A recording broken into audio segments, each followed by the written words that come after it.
Բուդապեշտում Քելեթի երկաթուղային կայանը դարձել է կարևորագույն տարանցիկ ճանապարհ այն փախստականների համար, ովքեր փորձում են հասնել Գերմանիա, Ավստրիա, Ֆրանսիա եւ Նիդերլանդներ։ Եվրոպա քոչում են հիմնականում Սիրիայից ու Իրաքից, սակայն մարտական գործողությունները Աֆղանստանում նույնպես ստիպել են Ռեզա Մուսազադային լքել իր երկիրը։ 2 ամիս ճանապարհին եմ, մենք անցել ենք Իրան, սպրդել Թուրքիա, այնտեղից էլ Հունաստան, ապա Մակեդոնիա ու հետո Սերբիա, այժմ էլ ուղղվում ենք Հունգարիա։ Ճանապարհին մենք հսկայական խոչընդոտների ենք առերեսվել։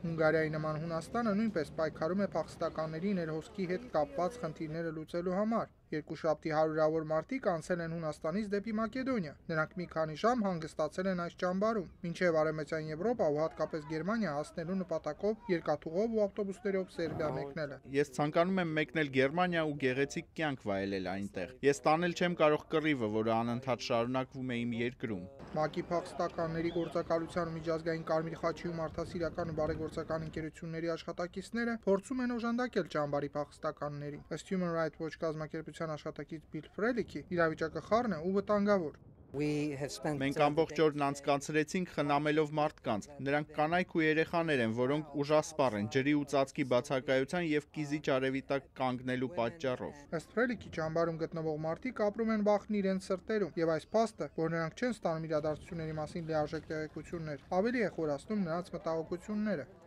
Տիգրան Մարտիրոսյան, Ամերիկայի ձայն, Վաշինգտոնից։